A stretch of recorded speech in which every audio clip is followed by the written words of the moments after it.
Well, good afternoon. Welcome one and all to our Keys to Success webinar.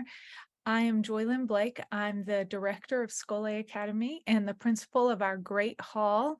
And I'm joined by some lovely, wonderful friends who are here to share in the tips that we want to pass on to you, hopefully to ease and smooth your way as you either maybe are new to homeschooling, or maybe you're new to Skole Academy, or maybe you're not new to either, but you just want some tips. We want to provide that service to you today, and we're going to follow a pattern that I like to imagine as related to our hands, our hearts, and our heads. That is habits of technology. So my friend Allison will be addressing habits of technology that should help in your homeschooling. And then my friend Christy will be addressing habits of the home and hearth, and how you can put some things in place in your home that will be helpful to your homeschooling journey.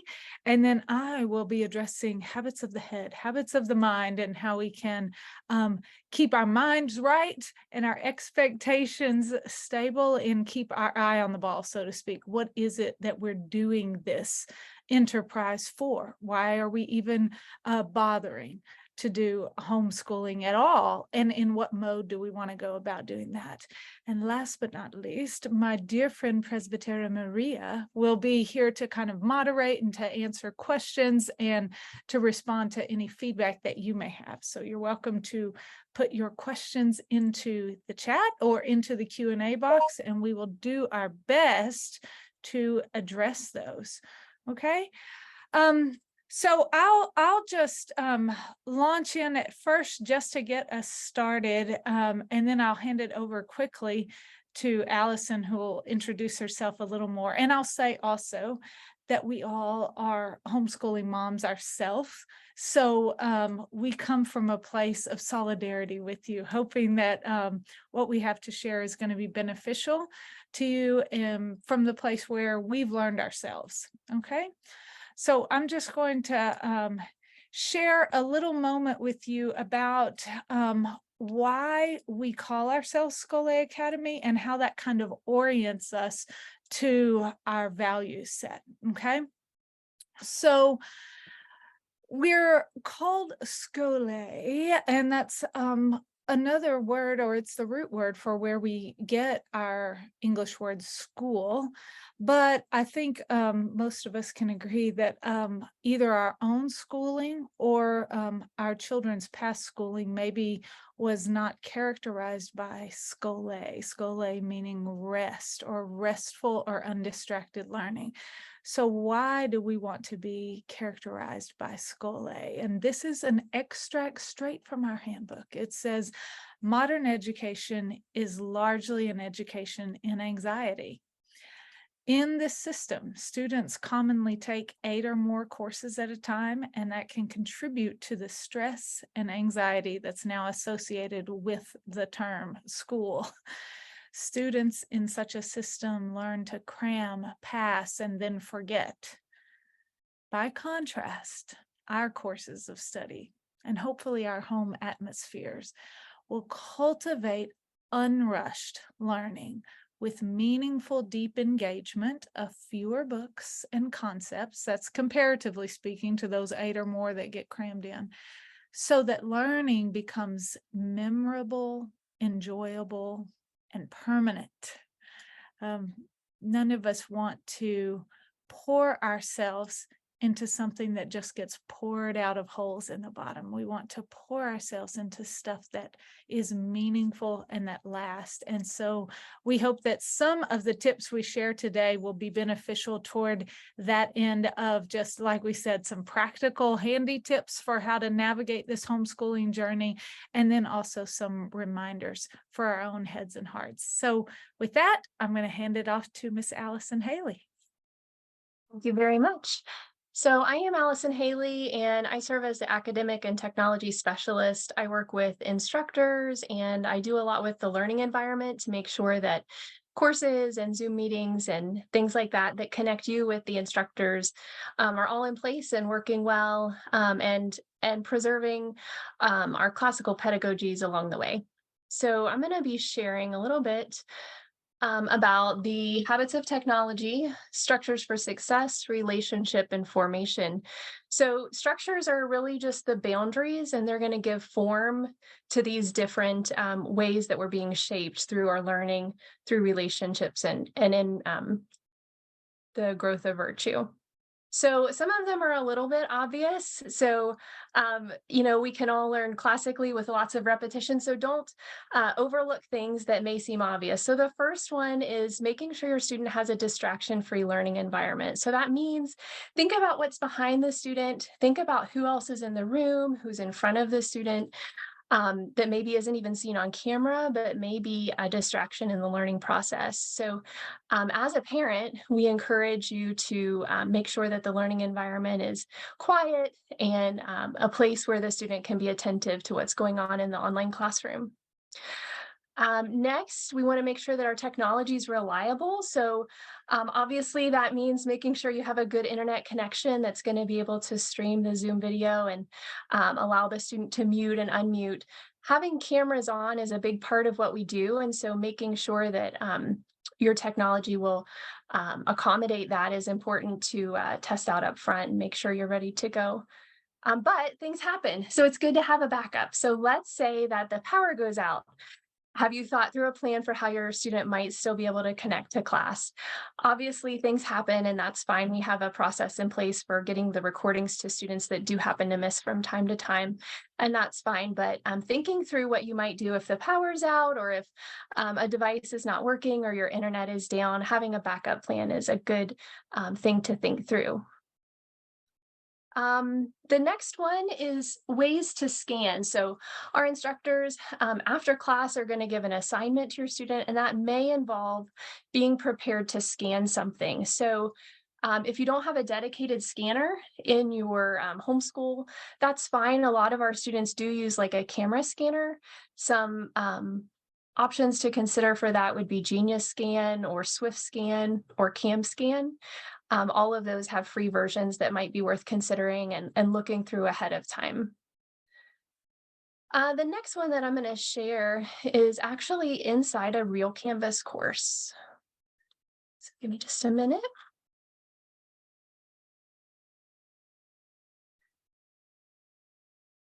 So within our Great Hall and Houses of Studies, each of the Canvas courses is going to come in a way that reflects the House of Studies or the Great Hall in which that course is taking place. So I just want to show you around so that you'll be prepared to know what that might look like. So when you enter the course, this is going to be the standard header that you'll see for this year. You're going to join your orientation and Zoom class right here using this button. We also have a start here that's going to walk you through the first few weeks of class. This is going to link you to the syllabus, our start of school guide, meet the teacher, handbook, any recordings that you may want to watch with your student if you're joining the class a little bit late, or if you as a parent would like to watch, you're welcome to do that too. We have a school calendar that has important dates with each quarter and grading period listed out, also important holidays, and then our school contact information. So those are all part of the Getting Started page. Down here, I just want to show you what these are going to do. So our courses are structured into learning modules, which are sometimes chapters or weeks or books, depending on how the instructor chooses to set up the course. But the modules and then the assignments, those are going to serve as the spine that link all of the conversations together that are happening in the live class. We have resources, announcements, and grades that are going to be helpful for your student too. So this is the structure of all of our Canvas courses that will be consistent regardless of what instructor you're working with for this year. I do want to talk about the structures for relationship now. So as a partner with you in your homeschool, we want to honor that and communicate with your student right here through our inbox in Canvas. So our parents might communicate with an instructor by email, but our students will only communicate with the instructor by the inbox, and that's viewable to everyone as well. On the admin staff, as well as you as a parent, you can keep an eye on their communications too. Okay.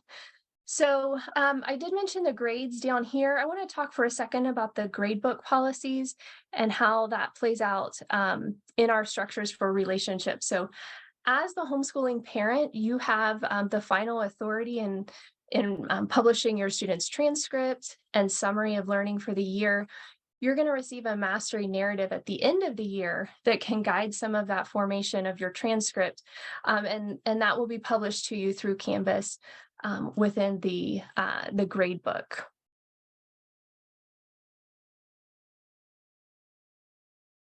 All right, so my last section is structures for formation. So obviously with technology, we all know how important healthy habits are. So, even with educational technology, it's important to be mindful of balanced screen time. And we're very aware of and intentional about kind of keeping that all in perspective and helping your family to do that as well. So have a conversation with your student about managing screen time. We have a couple of applications that you might want to keep in mind for parent controls. Some that have come to our attention within the school community include Circle, Bark, Google Family Groups, as well as some native applications within iOS as well. Okay, the last section that I want to speak about is about academic honesty and AI. So we are aware that AI is an important conversation that is emerging rapidly over the past several months and will only continue to do so. And so in the educational world, we try to stay abreast of these things, and we want to help keep them in perspective, as well as set boundaries that are going to help your student continue to form in virtue and in their academic diligence. So we do have a policy coming out. Dr. Blake, when are we getting that out? In a few weeks, probably? Yes, our AI policy will be in our updated parent handbook. So yes, that's going to be in just a few weeks for parents to view. Yeah, so that will really spell out some of the details and the why about the decisions and the posture that our school is taking. But basically, we are asking that students not use AI in any of their coursework for this coming year. All right. With that, I'm gonna, yeah. Oh, thank you, Allison. I just wanted to make sure I paused here just for any questions that people may have that are coming up to the forefront. If not, use your chat box and the Q&A box, and we'll get to those at the end. So I think next up is Christy. Yes? All right, Miss Christy. Thank you so much. Hello, everybody. My name is Christy Stoddard, and I have been homeschooling I was actually just thinking about this a second ago. My oldest is 26, so almost 27, 22 years I've been homeschooling. My husband and I have been married 29 years. I'm going to try and share my screen while I'm introducing myself. I don't know if I can do two things at once, but here we go. Okay, so I am the Culture and Events Coordinator with Scholé, and that kind of has two facets to it. The culture events, or the culture aspect of my position, is more inward focused, working with teachers, trying to help foster a restful environment, a restful teaching environment for them, and helping them develop a sense of culture within their classrooms. And then the events is more outward focused, and that's where I help set up and moderate the events that we have online, such as our coffees with the principal, our lecture halls, and things like that. So I told you I could not do two things at once, so I had to pause while I introduce myself. I'm talking about habits of the home. Habits of the home, there are so many ways, places I could have gone with this, but I decided to talk about the things that are most dear to me and the things that seem to come up as questions to me most frequently from homeschool moms and dads that are just really trying to integrate more of a a virtue-centered and restful learning environment in their home. And so the first thing is vision. We have to have a vision in order to know where we're going. So you guys have all heard the quote. It says, if you aim at nothing, you hit it every time. My husband is a church planting strategist. And the way he identifies vision for his church planters is that he says that a vision is a snapshot of a clear and preferable future. I'll say that again. It's the snapshot of a clear and preferable future. And so we have to know where we're going in order to develop the habits of the home. If we don't have that, then we'll miss it. We'll miss what we want to do. So this is our Stoddard family mission statement and core values. Our vision, I don't have it typed out, but our mission is why we do what we do. The core values is how we do what we do. And of course, the vision is where we're headed. So I just threw this up here as an example. If you have not ever taken the time within your own family to identify what your vision, mission, and core values are, do that today. Do that before you begin the school year so that you will have already begun this road to developing habits of the home. So freedom of discipline. Discipline is what helps lead us towards ordering our loves, rightly ordering our loves. I had that on my first slide, that discipline, freedom of discipline yields or equals a little arrow to ordinate love. Elizabeth Elliot said that freedom and discipline have come to be regarded as mutually exclusive, when in fact, freedom is not at all opposite, but the final reward of discipline. So we have to learn, before we begin educating our children, they have to have a certain measure of discipline, because we can't teach them if they won't listen, if they won't attend, if they won't sit at the table, if they're throwing temper tantrums. And so teaching our children self-discipline is the first step in order to have a healthy habits within our homeschool environment. And so the first book I read on this was is Homespun Schools or Homegrown Kids. I can never remember which. And I've loaned them out and they've not come back. I've loaned them out so many times and they've never finally made their way back to me. I need to get new copies so that I can reference them correctly. But they were both written by Raymond Moore, who is considered the grandfather of education. And he has the first chapter, in whichever one it is, talks about discipline and how we have to start off with our children having chores, learning that they are part of a bigger the family structure or the family unit, that God put them in our families for a reason and on purpose. And so that they have something to contribute just as much as mom and dad. Well, almost as much as mom and dad. Oh, I'm sorry. I downloaded my slides from Google, and so obviously the formatting switched a little bit, but this should say nicely in a very pretty way, one room schoolhouse. So now I'm going to start talking a little bit about just the habits of the day. If you think of your home with your children as a one room schoolhouse, because unless you've got like lots of sets of twins, then you still have varying ages. And maybe if you just have one child or one set of twins, you're going to be dealing with children anywhere from toddler to high school. And in fact, when we were homeschooling, we had a span of ages from toddler to high school. And so one thing that we can do one of the habits that we can do in order to start out well and together and to feel like we're all focused on the same thing is the morning basket or morning time or morning circle, whatever you want to call it. And I actually have a bucket. It's a morning bucket. And in my bucket, I have my bird study cards, and I have Pilgrim's Progress, and I have my Bible, and then I have whatever memory work we're working on. And then whatever literature I choose, a literature book that I read out loud to everybody. And so we spend 1 hour. I tried all different amounts of time, and I finally realized the morning basket was what made me as a mom feel like I was successful in my homeschooling day. And so I had to place enough time in it to let it bear the value that I wanted it to have. And so we spend an hour in our morning time together, and we go through our devotion and our memory work and all of those things. After we finish our morning basket, everybody goes to the table together. We sit on the sofa for the morning basket. Some of the children are on the floor coloring or playing with cards or army guys or setting up dominoes. I let them do whatever they need to do to listen, to pay attention, but not be distracting. So then we go to the table together and we start with math. Start with your hardest subject first. And everybody has a set of sticky notes, and you can do this with every subject. But you start with the youngest child, and the youngest child, I do math with them, and that's 10 to 15 minutes depending on how old they are. When I'm done with them, they're excused to go play, and then I move to the next oldest child. And to make sure that I have uninterrupted time, this is where the sticky notes come in. As a child has a problem with their math, they put a sticky note on that page, and that way they aren't mom, and I'm just talk to the hand, stop. That has been revolutionary. One of the little habits that's been revolutionary in our home in order to keep me from losing my temper, and to keep us on track time wise.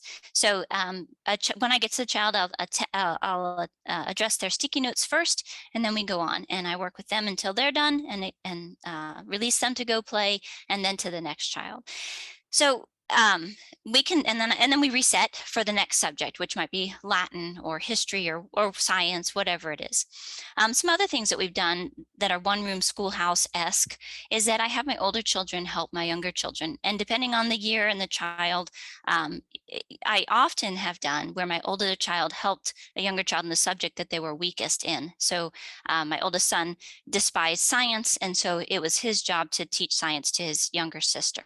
And I had a daughter that really disliked history, so it was her job to read historical biographies to her younger sister, or brother, or whichever. So, but sometimes it's more beneficial to you as the mom to have your older children help in areas where they are experts, or where they excel. It just depends again on the subject. But for me, it was a way that to get the older children invested in the subject because they got to teach it. And so then they had to study in order to be able to teach. And so that worked really well.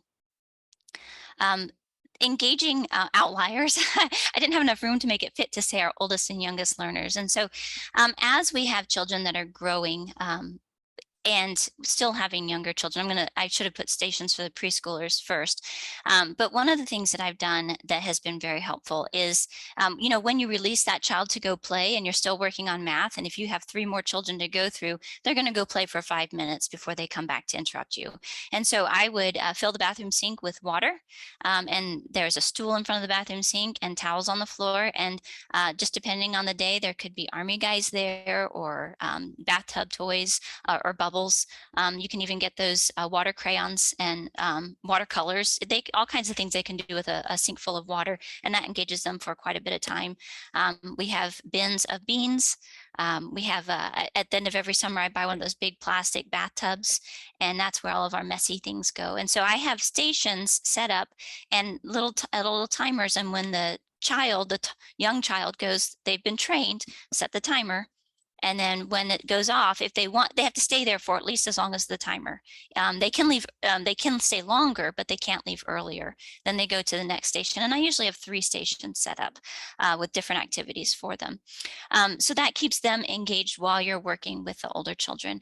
Now, when you have high schoolers or middle schoolers that are working autonomously, it's very easy to lose track of what they're doing, to no longer be engaged with them. And so one of the habits that we have developed in our home is to have tea time a couple times a week, depending on how many children you have and what your schedule looks like, but at least once a week. And so tea time is one-on-one. It's this picture, I loved it, but it is 2-on-1, but I always did it 1-on-1. So that I could really work on heart formation and conversation and discussion with my children. So we would brew a pot of tea, and I would put it in my brown Betty, and we'd get out some nice teacups and some cookies, or cake or whatever we had, just to make it something special. And we would sit, and I would say, well, tell me about your literature. We would always start with history and literature. What are you reading? What are you learning? Do you have any questions? And then what are some themes? And then we just let the conversation evolve. And I would at least block out an hour for that, but it usually would go an hour and a half to 2 hours once a week with each of my children. So those are just a few, very, very few habits of the home that you can engage in. I did have one more slide. I forgot about this last Elizabeth Elliot quote. I love Elizabeth Elliot, so I had to put it on here. It is God to whom and with whom we travel. And while he is at the end of our journey, he is also at every stopping place. So remembering that when we're crafting our vision for our homeschool, that the true purpose is to teach our children to love that which is lovely, to instill virtue and a love for the good, the beautiful, and the true. So back to Joylynn. Oh, thank you. That was beautiful, Christy. And we did get some questions that came in, but I my question is, when do I get to taste your brown Betty? So I'm that's a just, brown bed. It's a brown Betty's a British teapot that it's I guess they're traditionally brown, which is why they're called that. I don't know, but it's a traditional type of teapot, and I actually have a tea cozy for it. So I'm all British on tea time days. that's good to know. Tea time at Mrs. Stoddard's house. So we did get some questions that came in, but as Christy said, first, let me pass it on over to Dr. Blake, and then we'll go to our questions. Great. Yeah, I second that. Thank you so much, Christy, for those tips. Are so beautiful to inspire us with creative ideas for dealing with real challenges. Because we all go into a new school year ambitious, our hearts palpitating with all the excitement of the possibilities and the grandiose things we'll tackle. And then, a few days, few weeks, sometimes just a few hours, and it's easy to erode one's resolve because there are some legitimate challenges that we face in being that one room schoolhouse. And dealing, even if you're only dealing with one child, there are multiple things that draw our attention. So I felt that it would be appropriate at this point to read a little from the scriptures before I address our habits of the mind. It's very familiar, and speaks to us every time. Luke chapter 10, starting in verse 38. As they went on their way, Jesus entered a village, and a woman named Martha welcomed him into her house. And she had a sister called Mary, who sat at the Lord's feet, listened to his teaching. But Martha was distracted with much serving. And she went up to him and said, "Lord, do you not care that my sister has left me to serve alone? Tell her then to help me." But the Lord answered her, "Martha, Martha, you're anxious and troubled about many things, but one thing is necessary. Mary has chosen the good portion, and it will not be taken away from her." I just think it's always so convicting and instructive to say she was distracted by serving. It was a heart, a disposition toward, like, I need to help people, and I need to serve, and I need to do well, and I need to meet these needs, and I need to respond to these things. But in that kind of frenetic commitment to check all the boxes, to make sure everybody had what was needed, she was not keeping the main thing. She was missing she was missing the Lord right there in front of her, right there, giving timeless, eternal wisdom. And she was missing it with her distraction, with the many things that she thought was important. And I know I can be that way. And so I want to always take the time to pause, to breathe, to know that this moment can't be recaptured. There are other moments to get to what we need to do, what we feel so pressed to do. So I love those reminders that Allison said of putting the boundaries in place, being mindful of what is available out there, having your technology plan and your equipment well set. So basically you are alleviating some burdens off of your mind. And then, as Christy said, almost making cozy compartments of our day for being intentional about what is worth giving our time to. So I'm just going to round us out with just some more intentional habits of the mind that we can hopefully practice, that are actually right on our website. They're mentioned as why we are Scholé Academy and the 4 key values that we aspire to. And they are this: that we are classical, restful, engaging, and personal. But I wanted to just kind of discuss what we mean by those things, and then hopefully impart it to you as what can help you remember what is most important in the homeschool environment and nest that you are building. So I don't know if any of you have read this picture book that is here on the screen. If you haven't, oh my word, you will not regret adding it to your family library, The Christmas Miracle of Jonathan Toomey. I won't spoil it off for you, but I'm going to give you just a little framework that he's a widower, and the heartache that he has endured has caused him to become a withdrawn hermit. But he is approached by, oh yes, and the romantic tension builds, by a widow and her son who need her Christmas nativity carved. He's a wood carver. And so as the story unfolds, it's just a beautiful story. But as the story unfolds, ultimately, Jonathan Toomey, the wood carver, takes this widow's son under his wing, metaphorically and literally, because the son is so interested in becoming a great wood carver himself. So I just felt like this was such a masterful picture of what it is we're aiming for. And the first one we say is that we are classical. And that word can be a loaded word, and it can mean a lot of things to a lot of people. We use phrases like, well, it means we study what is timeless. It means that we focus on what is true, good, and beautiful.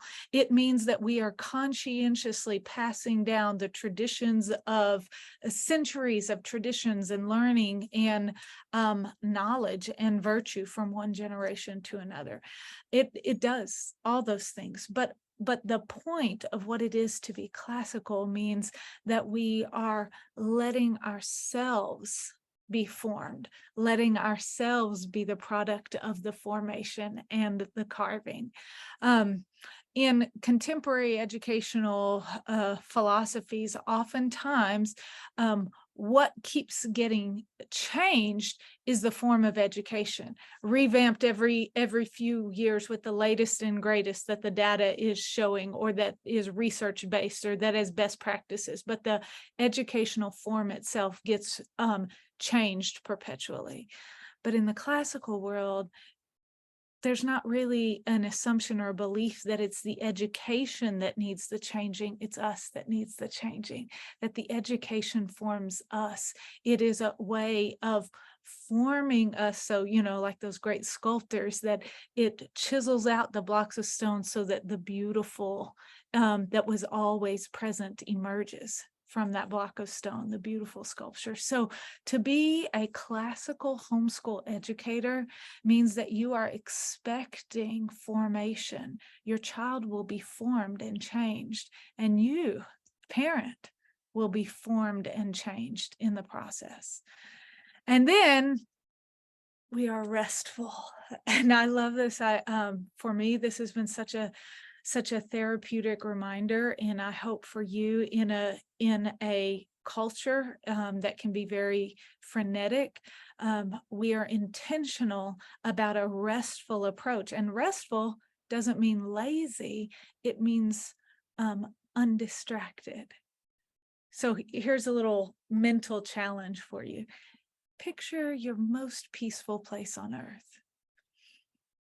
A lot of times when you say that, somebody will picture themselves on a beach, in a hammock, or maybe for my family, maybe it's, around our family table with board games and so forth. But whatever you may be picturing, it usually does not mean like vegging with TV or social media. There's some deeper peace than that. And in that peaceful place, it is a place where there's nothing else but this one thing. And that's what we mean by restful. So you can guarantee some of our courses are going to be challenging. You can guarantee they will be rigorous. You can guarantee that they will bring out the best in your student to the point of taking them to mastery. But the restful approach is that there's not a lot of other noise competing, that we can rest and delight and be led by our curiosity and fascination in what it is we're studying. So that goes back to what Allison said at the beginning. That's why an undistracted place to do that, or space to do that, is important. And then next, engaging. means that what we want it to be is something that almost calls to the student. Now, sometimes you have to cultivate the appetites. Broccoli doesn't always call to a baby right away. Sometimes even those green beans don't call to the baby. They're going to be spitting it out and all they want is the applesauce or the carrots. But over time, the cultivation of the appetite, then the palate expands. And so our desire is that in courses of study, the desire for the learning grows. And we do that by, fascinating instructors who themselves are passionate and fascinated about the topic. They're nothing so catching as somebody who themselves loves something and being able to pass on and share that love. So we want it, the course engagement to not be extrinsically motivated, like you need to learn this stuff, you have to be able to pass this is important for this or that, carrot and stick that you have in your future, but something that is provoked internally because I have an appetite for this, because I'm curious and it fascinates me, and this thing is lovely and compelling.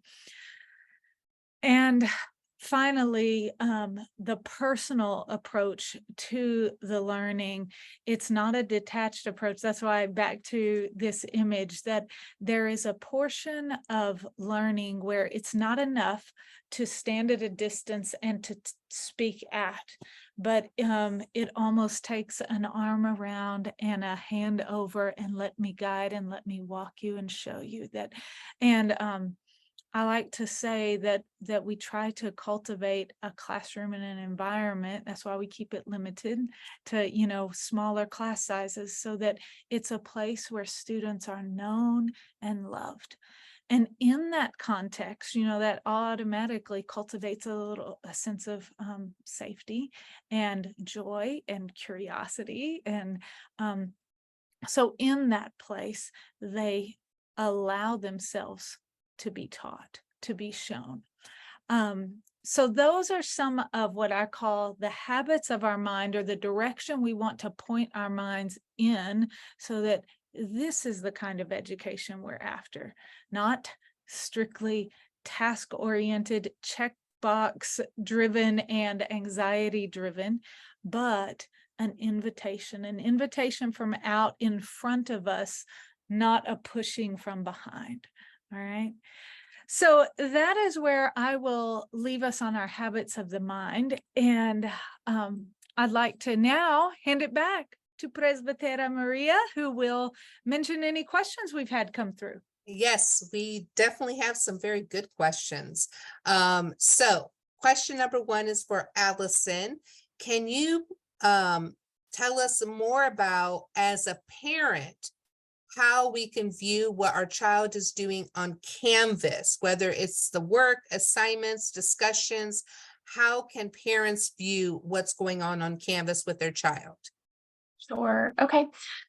Yes, parents are extremely important to us, and being involved and watching and being in the know about everything that's happening in the class and the students' participation is important. So we have parent observers, and this is a special account that we give to parents, and we partner you and match you with your student so that you can see your student's work.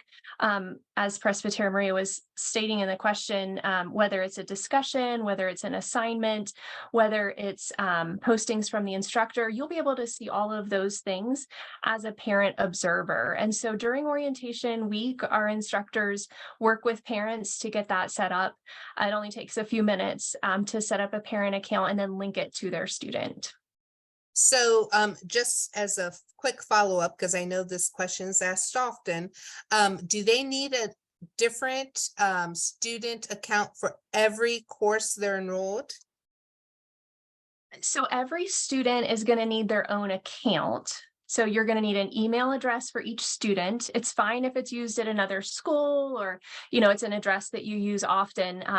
That's fine, but each student needs an email address, and that will allow them to create a student account with us. And then the student will use that account to join each of the courses that they're invited to, in which you've already enrolled with the school. Does that work the same with the parent accounts, that they just need to make one account and then they can pair with as many other accounts as needed for their children? So a parent can be matched with as many students as they have in their household. And then that will automatically populate all of those student courses in the parent account for them to see.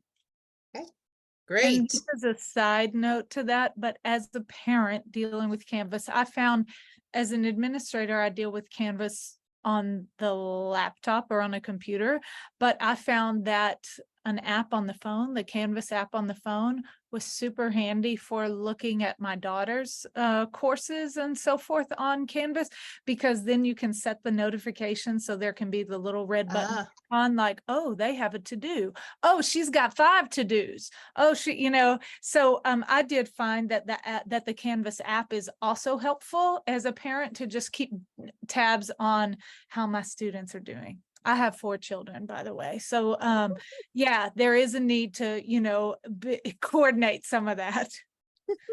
well, that's a very good tip. Very good tip. A question for you, Dr. Blake. You mentioned that Scholé, one of the aspects is it's personal. And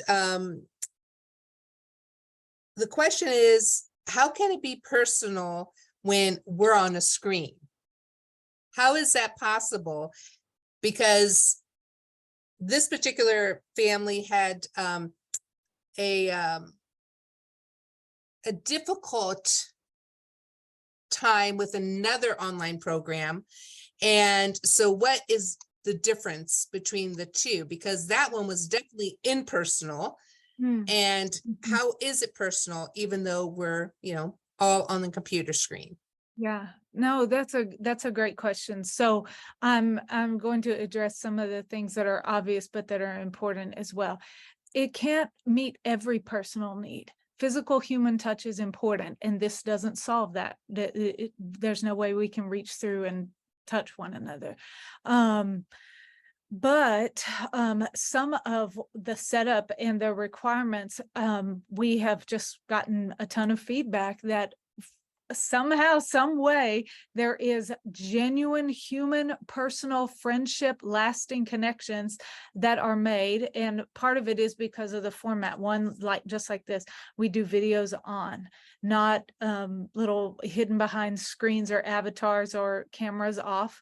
We don't utilize the chat box as their primary way for interacting in the course. Mhm. They interact voice to voice. The teacher and the students are talking back and forth with each other and the instructor. They're on task, but that in itself cultivates this communal atmosphere.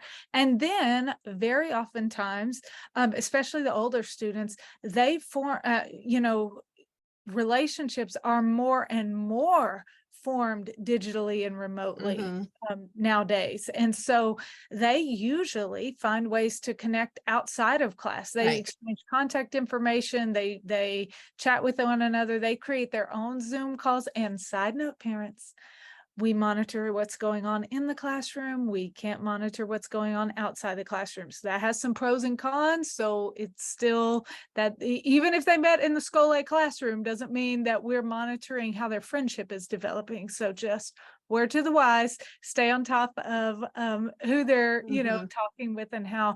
But we have just gotten so much feedback that my children have formed like real friendships. And I'll say, speaking for myself again, my daughter had her learning situation last year was half and half. She did some in person and then there was some remote or digitally, and she did that actually during the COVID years for like 3 straight years.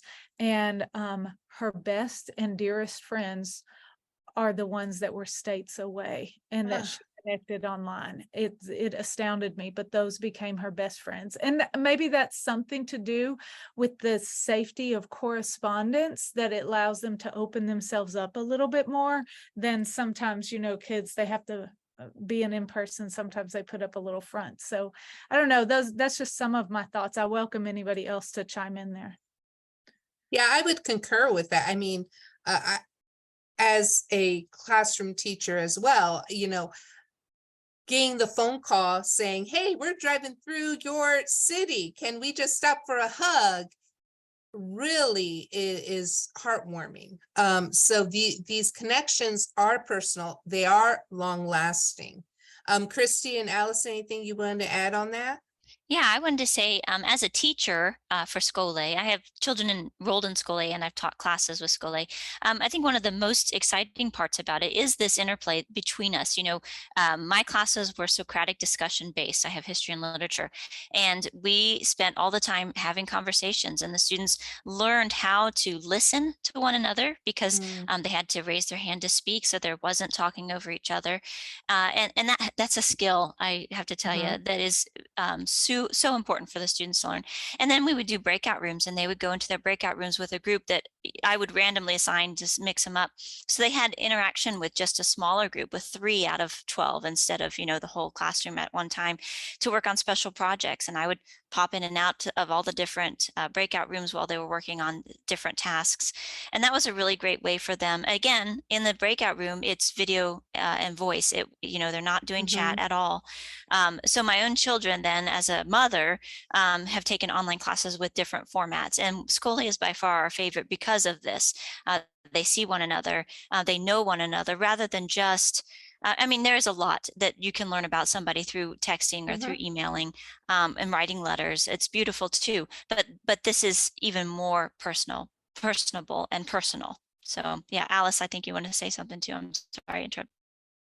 Not at all. I'm just going to piggyback on two things, one a relational piece and one a technology piece. And so on the relational side, I was also going to speak as an instructor. So in the past, I've taught in the upper school math department.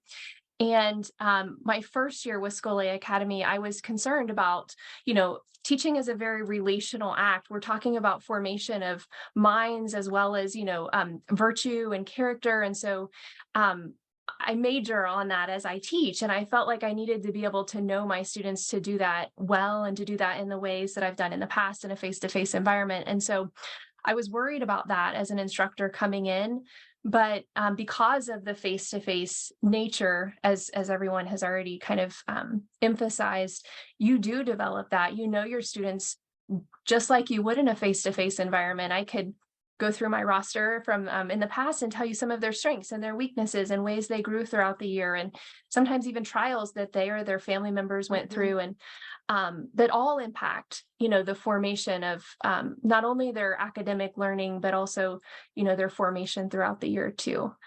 So it is that relational side that does convey across through our Zoom meetings.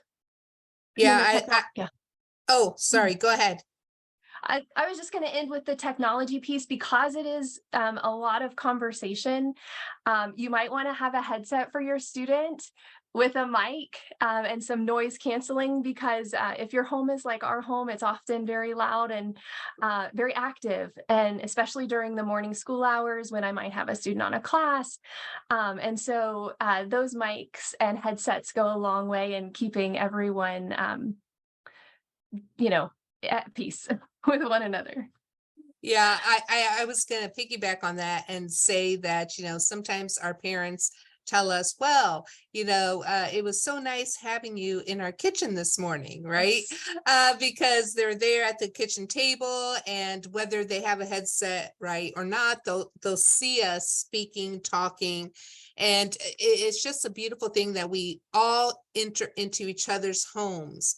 And in a way, also that builds that relationship piece as well. Well, thank you, ladies. The next question is for Christy. Regarding your read alouds, what is a typical goal per year of I, books? Like, how many books per year would you do as a read aloud? yeah, good question. I do 4, 1 per quarter. When my children were younger, we did 3. I did 3 terms a year instead of 4. As they've gotten older, we can go a little faster because they've learned how to Mhm. attend. So we do 4 a year now. Beautiful, beautiful. Piggyback question that comes up often, especially for those that are new to homeschooling. You mentioned the span between your children. right? Toddler to high school. How does the picking of those read aloud books change because of that? And if Yeah. so, what's the process you go through? Yeah, that's a great question. I always pick something that I want to read. um, I'm a little selfish that way, but also if I'm engaged, the children will be engaged. True. If it's a book that interests me, I almost always cry when I read a book to my children because they're always beautiful, and the kids just roll their eyes like, "Oh, mom." But as far as the content itself, we get to a point. Our children go through these stages, where they don't know anything, and they don't know that they don't know anything, but then they think they know everything, and then again they get to a point where they don't know anything, and now they know they don't know anything, whereas before they were ignorant of that. And so just really reminding our students that my children, that this is a time for us to spend together.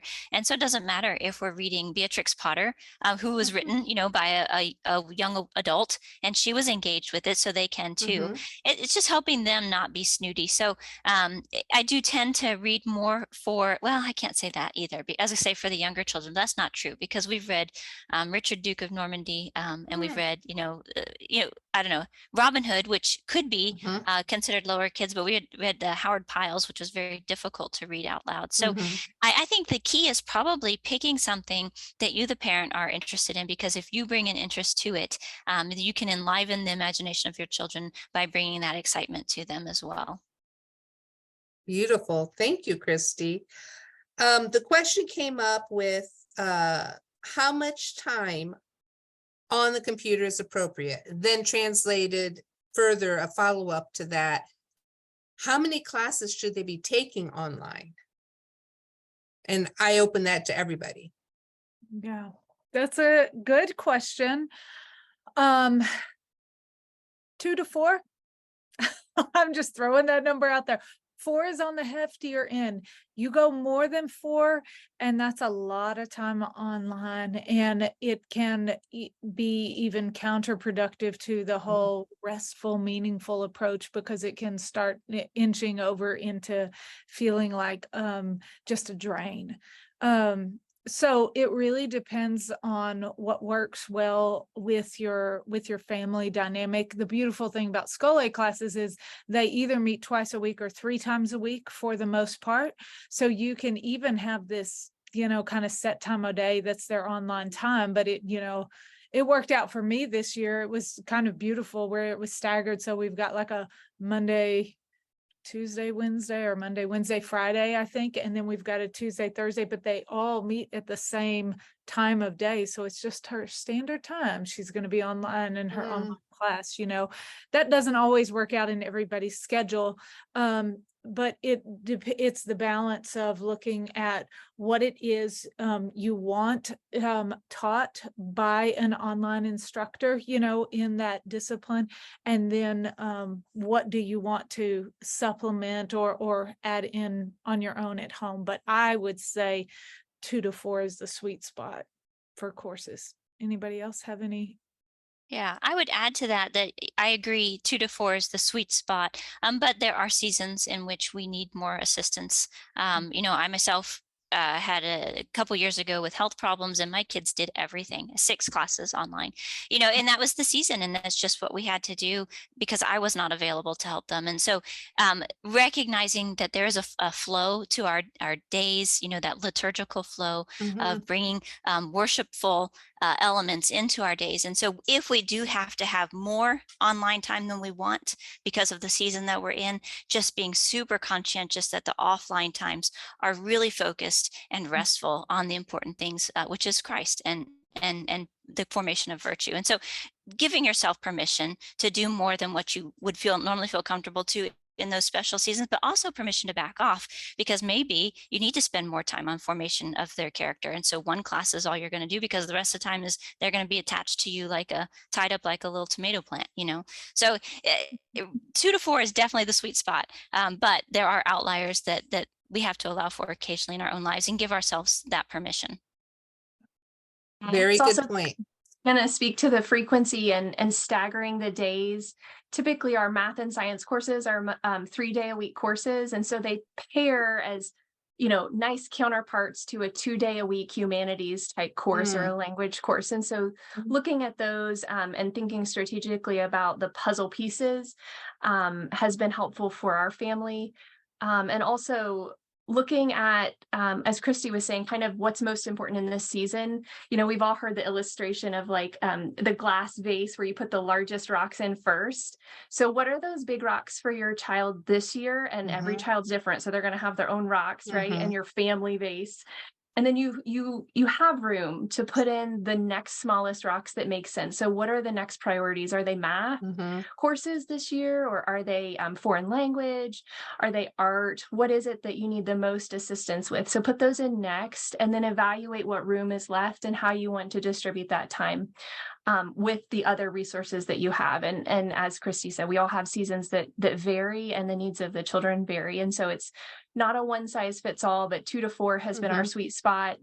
Probably no more than 3 back to back, 2 in a row. And then after that third one, they're very tired. Yeah.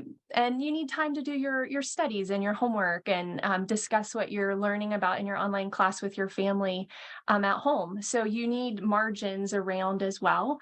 Don't think that that time online is the only time that they would need to dedicate to that course.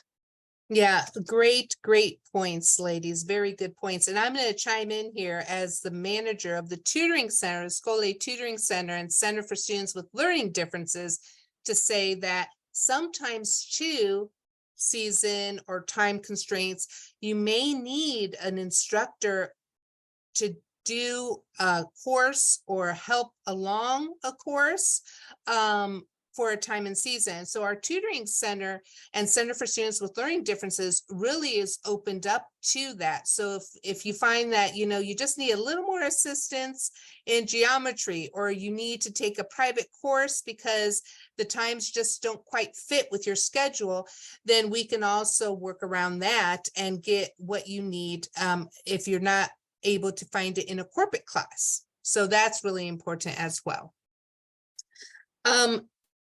A technical question, which is, yes, there's all these website parental controls, but does it alleviate online distractions? So a student, a mother has a beloved student who, while he was in class, was doing a whole bunch of other things, right? And unless she was there, he was doing a whole bunch of other things. So the question is, are those parental controls able to just like take away the online distraction? I'm not sure if I'm asking the question properly. You are. And it's a very real question that if you haven't asked it already, you probably should be asking, right? So as we talk about undistracted time to learn the things that matter most, you have to give yourself that undistracted time, and you have to help your student have the structure that time will not be distracted by things that are right at their fingertips. And so because we are online, it takes an extra measure of coaching, of accountability, as well as boundaries in some of the technology structures that you set up in your home. And so one that we found to be helpful is the Circle application, where it does let you set different time of day parameters, so that during school hours or during certain hours, the student does not have access to these groupings of things. And then after school hours, they would, or with parent permission, they would. You can also whitelist certain websites. So you can, block a whole category of websites and then allow in, a certain site or 2 or 3 or whatever is necessary for the course. Then you could unlock those at the right time of day. So you need to kind of do your research and see what meets the needs of your home. But those are questions that you need to think through, especially if you have a middle school and upper school student that's going to be a little more technologically savvy and eager to chat with friends, or those are just boundaries that you need to have in your home anyway, no matter how you're learning. Yeah, can I chime Wonderful. in too that Bark, it does the same kind of thing. It's probably exactly the same, but we can set on Bark every child's device, their phone, iPad, computer, Wow. whatever they've got on there. We've got school time rules, and the school time rules they can be on Scholay, and they can be on, whatever. There's like thesaurus.com, dictionary. We have a couple that, and the Bible. They can always have the Bible. A couple that they can have, but that's their school time rules. So they can't chat. They can't get on any kind of, they don't do social media anyway. But so yeah, the different programs that are like Bark and Circle allow you to really restrict what they can have. So it's not like these are on hours. I think that's one of the things with Google's family groups. It's just on hours and off hours. That one's not quite as fine-tuned as Bark and Circle. Wow, I am learning every day. So thank you so much, ladies. That's the end of our questions. I don't see any other questions. So Dr. Blake, back to you. Well, I want to thank my friends, first of all, for joining me today. I am just perpetually grateful to the Lord for the team of people he brings together to impart to others. So thank you, each one of you, for what you shared today. I'm going away enriched. And then thank you to our guests for joining us today. We hope that this has been fruitful for you and a blessing to you. We're available to support you and to answer your questions. You can reach out to us at support@scholayacademy.com. You can send us an email if you have follow-up questions or things that you are wondering about as you embark on this journey with us. Again, it's support@scholayacademy.com, and that'll get filtered to one of us or a few more on our team who work to respond to your questions and answer your needs. So thank you so much for joining us, and we look forward to the start of the school year with you. Have a great afternoon and evening. Bye-bye.